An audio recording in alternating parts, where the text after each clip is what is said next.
Hi everybody, এই ভিডিওতে আমি বিটেক 4 সেমের কম্পিউটার আর্কিটেকচার যে সাবজেক্ট আছে তার 2023-24-এ কোশ্চেন নাম্বার 2 সলভ করছি, যেটা মার্কস দেওয়া আছে 5। তো কোশ্চেন নাম্বার 2-তে 2023-24 যে কোশ্চেনটা ছিল খুব ইম্পর্টেন্ট একটা কোশ্চেন, যেটা পাইপলাইন চ্যাপ্টার থেকে তোমাদের ছিল। দেখো পাইপলাইনের কনসেপ্টটা কি, তোমাদের পুরো আগে প্রবলেমটা বোঝো, তারপর আমি পুরো ডিটেল এটা অ্যানালিসিস করছি স্টেপ বাই স্টেপ, কি করে জিনিসগুলো কাজ করছে, কিভাবে অ্যান্সার পাবে, সব কটা কোশ্চেনের অ্যান্সার এখানে ডিসকাস করবো। কোশ্চেনটাকে বোঝো। গিভেন 4 সেগমেন্ট পাইপলাইন, এটা 4 সেগমেন্ট পাইপলাইন দেওয়া আছে, where by each segment has delay. প্রত্যেকটা সেগমেন্ট থেকে একটা সেগমেন্টে পৌঁছাতে একটা ডিলে হয়। সেই ডিলেটা দেওয়া আছে এখানে সেগমেন্ট 1-এ 40 ন্যানো সেকেন্ড, সেগমেন্ট 2-তে 25 ন্যানো সেকেন্ড, সেগমেন্ট 3-তে 45 ন্যানো সেকেন্ড, সেগমেন্ট 4-এ 45 ন্যানো সেকেন্ড। তো এটা টোটাল ডিলে দেওয়া আছে, এবং রেজিস্টারের জন্য ডিলে দেওয়া আছে 5 ন্যানো সেকেন্ড। মানে একটা জায়গা থেকে একটা জায়গায় রেজিস্টারে যে পৌঁছাবে তার ডিলেটা এখানে দেওয়া আছে। তো সেই আলটিমেটলি যখন সব ডিলেগুলো ক্যালকুলেট করে দিয়ে আমাদের এখানে যে অঙ্কটা দেওয়া আছে সেই অঙ্কটার উপর আমাকে এবার ভাবতে হবে যে কি করে এটা আসছে। প্রবলেমগুলো দেখো কি বলছে। Calculate the pipeline and non pipeline, এটা বার করতে বলেছে। সাইকেল টাইম, যেটা সাইকেল টাইমটা ক্যালকুলেট করতে বলেছে, cycle time for pipeline non pipeline.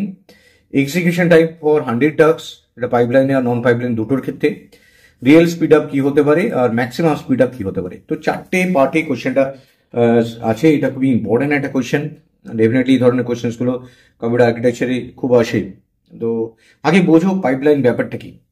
দেখো পাইপলাইন হচ্ছে যেটা আমরা কি হয় সাইমালটেনিয়াসলি অনেকগুলো কাজকে আমরা একসাথে করতে পারি, সেটাকে পাইপলাইন সিস্টেম, যেখানে আমরা একটা সিঙ্গেল টাস্কে ছোট ছোট মাল্টিপল টাস্কে ডিকম্পোজ করে নিই, সো দ্যাট কম্পিউটার এফিসিয়েন্সি বাড়তে পারে। যদি আমরা ধরো সিরিয়ালি কাজ করি, একটা কাজ হলো, তারপরে একটা টাস্ক হলো, তারপরে যদি আরেকটা টাস্ক কমপ্লিট করি, তারপরে আরেকটা টাস্ক কমপ্লিট করি, তাহলে কি হবে, ডিলে হবে, যেটাকে বলা হয় নন পাইপলাইন সিস্টেম। একটা কাজ যতক্ষণ না শেষ হচ্ছে পরেরটা স্টার্ট হবে না, তারপরটা স্টার্ট হবে না। কিন্তু পাইপলাইনের ক্ষেত্রে কি হয়, প্যারালালি সমস্ত কাজগুলো হতে থাকে এবং কাজগুলো ছোট ছোট সেগমেন্টে ভেঙে নেওয়া হয়। ধরো একটা সিম্পল এক্সাম্পল বলছি, ধরো এআই ইন্টু বিআই প্লাস সিআই, এটা একটা কাজ করতে হবে। তো এখানে যদি তোমরা ভেবে নাও, প্রথম কাজটা কি হবে, রেজিস্টারে লোড হবে এআই এর মানটা, তারপরে কি হবে, বিআই এর মানটা আর2 রেজিস্টারে লোড হবে, ট্রান্সফার হবে, তারপরে মাল্টিপ্লাই হবে, যেহেতু নিয়ম অনুযায়ী মাল্টিপ্লিকেশনের প্রায়োরিটি বেশি যোগের থেকে। তারপরে সিআই লোড হবে আর4-এ, তারপরে গিয়ে আমরা অ্যাডিশনের কাজটা করবো আর5-এ গিয়ে। তো এটা ছোট ছোট কাজগুলোতে আগে আমি ভেঙে নিলাম। এবার কি করবো, পাইপলাইনটা প্রথমে এআই কে আমি আর বিআই কে আমি আর1 আর2-তে লোড করলাম। তারপর কাজগুলো কি হলো, কোথায় পাঠালাম, মাল্টিপ্লায়ারের কাছে। তো মাল্টিপ্লায়ার এই কাজটা মাল্টিপ্লিকেশন করবে এবং সেটা রেজাল্টটা আর3-তে ট্রান্সফার হবে। তো এখানে যেহেতু আর3টা স্টোর হলো, আর সেই সময় সিআই কে এখানে লোড করলাম, সিআই লোড হলো, সেটা আর4-এ। এইবার এইটাকে আমি অ্যাডারের কাছে পাঠালাম, অ্যাডার ফাইনাল রেজাল্টটা এখানে আর5-এ দিল। তোমরা ভাবছো কি করে প্যারালালি কাজ করে। দেখো A1 B1 C1 এর মান যদি পরপর দিতে থাকো, তাহলে A1 B1 যখন এখানে লোড হলো, A2 B2 আসলে এদেরকে নিচে নামিয়ে দেবে, এরপর তখন C1 লোড হয়ে যাবে, তখন A3 B3 আসতে থাকবে, তখন প্যারালালি কাজ হবে। তাহলে এগুলোকে সেগমেন্ট বলা হয়। একটা রেজিস্টারের কাজ শেষ হবে, একটা সেগমেন্ট হবে, একটা রেজিস্টারের কাজ হবে, সেগমেন্ট হবে। তাহলে সেগমেন্ট 1, সেগমেন্ট 2 আর সেগমেন্ট 3 আমি পাচ্ছি। তো যে কোনো ইনস্ট্রাকশনকে তোমরা পাইপলাইনে ভেঙে নিতে পারো। পাইপলাইন কনসেপ্ট হচ্ছে ছোট ছোট কাজ আগে ভেঙে নাও, তারপর সেই কাজগুলোকে রেজিস্টারে ট্রান্সফার করে ক্যালকুলেশন করে কাজগুলো করো। এগুলো ইউনিট মাল্টিপ্লিকেশন হবে এটা, তারপরে অ্যাডার হবে, এবং উপর থেকে নিচে অব্দি ডেটাগুলো আসতে থাকবে, এক একটা কাজ করে বেরিয়ে যাবে। তো এটা পাইপলাইনের কনসেপ্ট। তো পাইপলাইনে কি হয়, টাস্কটাকে ছোট ছোট টাস্কে ভেঙে নিয়ে সেগমেন্ট অনুযায়ী কাজগুলো করা হয়। যদি ধরো A1 B1 পাঠালে, A2 B2 পাঠালে, A1 B1 কে নামিয়ে দিলে, A3 B3 পাঠালে, তারপরে এইভাবে নেমে পুরো কাজটা হতে থাকবে। তোমরা কি করবে, এবার যেটা করবে, নন পাইপলাইনটা মানে হচ্ছে কোনো কিন্তু সেগমেন্ট নেই, 1 বাই 1 টাস্ক করবে। তো এখানে দেখো চারটে সেগমেন্ট বলে, যেমন সেগমেন্ট এগুলোকে সেগমেন্ট বলে রেজিস্টার আগে অবধি। সেগমেন্ট 1-এ একটা দিয়েছে 40 ন্যানো সেকেন্ডের ডিলে হবে বলছে, তারপরে সেগমেন্ট 2-তে 25 ন্যানো সেকেন্ড ডিলে হবে, তারপরে হচ্ছে 45 ন্যানো সেকেন্ড ডিলে হবে, আর একটা 45 ন্যানো সেকেন্ড ডিলে হবে। তো চারটে ডিলে হবে, এবং রেজিস্টারে এক জায়গা থেকে অন্য জায়গায় আসতে একটা ডিলে হবে, 5 ন্যানো সেকেন্ডে ডিলে হবে। তো টোটাল ডিলেগুলো দেওয়া আছে। এবার নন পাইপলাইনের ক্ষেত্রে কি হয়, আগে দেখো, আগে সাইকেল টাইম ফর নন পাইপলাইনে করি। নন পাইপলাইনের ক্ষেত্রে কি হয়, নন পাইপলাইনের ক্ষেত্রে সেগমেন্টের কোনো ব্যাপারই নেই, তো সব কটা ডিলে যোগ হয়ে যাবে। তো আমার যতগুলো ডিলে আছে সে কটা ডিলে যোগ হয়ে যাবে। তাহলে নন পাইপলাইনের ক্ষেত্রে সাইকেল টাইমটা পাবো আমরা। দেখো প্রথমটা হচ্ছে 40 ন্যানো সেকেন্ড, প্লাস একটা 25, তারপরটা 45, তারপরটা 45, তাহলে দুটো 45 দেওয়া আছে। টোটাল কত পাচ্ছি আমরা, 90, এটা হচ্ছে প্লাস 40 130 আর 155 ন্যানো সেকেন্ড। তাহলে cycle time for non pipeline সিস্টেমে আমরা পাচ্ছি 155 ন্যানোসেকেন্ড। তোরা ভাবছো রেজিস্টার টাইমটা যোগ হবে না কেন? কারণ ধরো নন পাইপলাইনের রেজিস্টারে গল্পই নেই, একটার পর একটা কাজ হবে। তো আমরা সাইকেল টাইম নন পাইপলাইনে পেয়ে গেলাম। এবার সাইকেল টাইমটা যদি আমরা পাইপলাইনে করি, সাইকেল টাইম ফর পাইপলাইন সিস্টেমে, পাইপলাইন মানে হচ্ছে কাজগুলোকে সেগমেন্টে ভাগ করা আছে। তাহলে কি হবে, তাদের মধ্যে ডিলে কোনটা আছে, ম্যাক্সিমাম ডিলে কোনটা আছে, ম্যাক্সিমাম ডিলে আছে 45। তো ম্যাক্সিমাম ডিলেটাই হচ্ছে, লংগেস্ট ডিলেটাই হচ্ছে আমার সাইকেল টাইম ফর পাইপলাইন। তাহলে longest delay for segment plus definitely রেজিস্টারের টাইমটাও যোগ হবে, প্লাস রেজিস্টার ডিলে।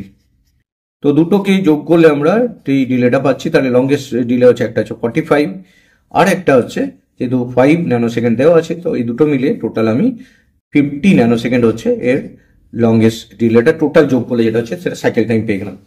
তাহলে পাইপলাইনে আমি সাইকেল টাইম পেয়ে গেছি আর নন পাইপলাইনে সাইকেল টাইম পেয়ে গেছি। তো দুটো সাইকেল টাইম আমাদের কাছে অ্যাভেলেবেল আছে। তো সাইকেল টাইমের ক্যালকুলেশন আমি পেয়ে গেলাম। এবার দেখো নেক্সট টপিকস আসছে। নেক্সট টপিকসটা কি বলছে, এক্সিকিউশন টাইম ফর 100 টাস্ক। এবার আসছি এক্সিকিউশন টাইমে। এক্সিকিউশন টাইমে পাইপলাইনের ক্ষেত্রে আগে ফর্মুলা, নন পাইপলাইনে যদি ক্যালকুলেট করি তাহলে এখানেই করছি আমি। তাহলে এটাও কমপ্লিট হয়ে গেছে। এবার execution time for non pipeline. Non পাইপলাইনের ক্ষেত্রে কি হয়, টোটাল টাস্ক যেটা আছে ইন্টু সাইকেল টাইম। তাহলে cycle time into number of task আমাদের কোয়েশ্চেনে কটা দেওয়া আছে, 100টা টাস্ক দেওয়া আছে। তার মানে কি সাইকেল টাইম কত বেরিয়েছে, 155 বেরিয়েছে। 155 ইন্টু 100 মিন হচ্ছে 15500। এটা হচ্ছে total execution time nano second লাগছে। এবার যদি সেম এক্সিকিউশন টাইমটা যদি এটা পাইপলাইনের জন্য বানিয়ে নিই, তাহলে এক্সিকিউশন টাইম, এবার এটা এদিকে নিচে নেমে যাচ্ছি, তোমাদের সুবিধা হবে। এবার দেখো এক্সিকিউশন টাইম কার বানাবো, execution time for pipeline system.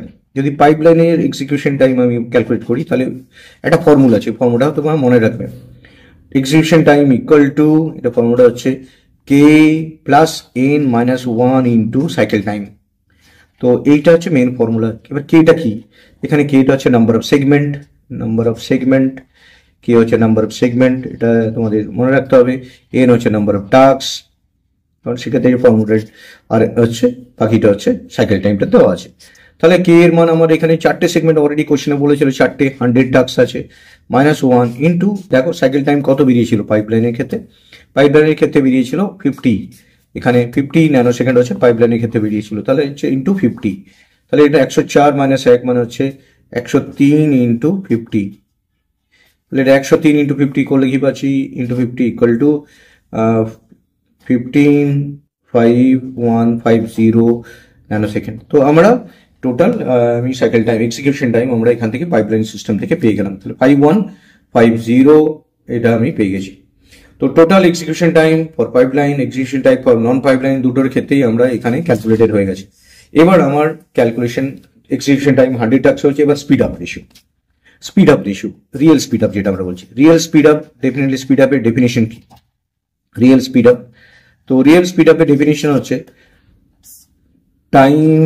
Total time, এটা ফর্মুলা আগে জানো, total time to calculate all tasks in non-pipeline divided by total time to calculate all tasks in pipeline। তাহলে নন পাইপলাইনে ধরো এখান থেকে আমি সিরিয়ালি যেতে 50 ন্যানোসেকেন্ড লেগেছে, আর কিন্তু এটা প্যারালালি যেতে এই সময়টা হচ্ছে 5 ন্যানোসেকেন্ড। তাহলে স্পিড আপ কত হলো, 10 গুণ হলো। তাহলে নন পাইপলাইন থেকে পাইপলাইনের যে রেশিওটা, নন পাইপলাইন যে টোটাল টাইম লেগেছে এক্সিকিউশন করতে 100 টাস্কে, আর পাইপলাইনের যে রেশিওটা তার ডিভাইড করলে, তাহলে নন পাইপলাইনে কত আছে, নন পাইপলাইনে দেখো এখানে বেরিয়েছে 15500, আর পাইপলাইনের ক্ষেত্রে দেখো কত হচ্ছে 5150। তো এটা আমাকে ক্যালকুলেট করতে হবে। তো এটা ক্যালকুলেট করে নিচ্ছি, এখানে ভাগ করে নিচ্ছি আমরা। 515 কে যদি এটা করি 3 দিয়ে, 45 15, এটা 5 আসছে 0.000, এটা একটা 0 দিতে হবে। তাহলে 3.00, কারণ একটা 0তে বসালাম দশমিকের পর আরেকটা 0, 3.00। এবার হচ্ছে এটা এখানে 9 হতে পারে। তো এটা 3.00 সামথিং আমি এটা 9.11 ন্যানো সেকেন্ড। এটা স্পিড আপ রেশিও ইউনিট হয় না, কারণ কি 2 ন্যানো সেকেন্ডের টাইমের মধ্যে কেটে যাচ্ছে, স্পিড আপ রেশিওর ইউনিট হয় না। জাস্ট একটা বোঝা যাচ্ছে যে পাইপ লাইনে করলে যে পরিমাণ টাইম লাগতো, নন পাইপ লাইনে করলে তার 3 গুণ বেশি টাইম লাগতো, মানে নন পাইপ লাইনটা বেশি টাইম কনজিউমিং, তাই স্পিড আপ রেশিও। এটা গেল, আমি রিয়েল স্পিড আপটা পেলাম। তো রিয়েল স্পিড আপটা হয়ে গেল 3.009। এবার হচ্ছে maximum speed up. Maximum speed আপের একটা ফর্মুলা আছে। তো ম্যাক্সিমাম স্পিড আপ অ্যাকচুয়ালি কি হতে পারে না, maximum speed up equal to the number of pipeline stages, equal to number of pipeline stages. তো কটা স্টেজেস আছে এখানে? 4টে স্টেজেস আছে, ইকুয়াল টু 4। তো that is the maximum speed up. তোমরা যদি এই ম্যাক্সিমাম স্পিড আপ ক্যালকুলেশন করে নাও, তাহলে ইজিলি এটা আমরা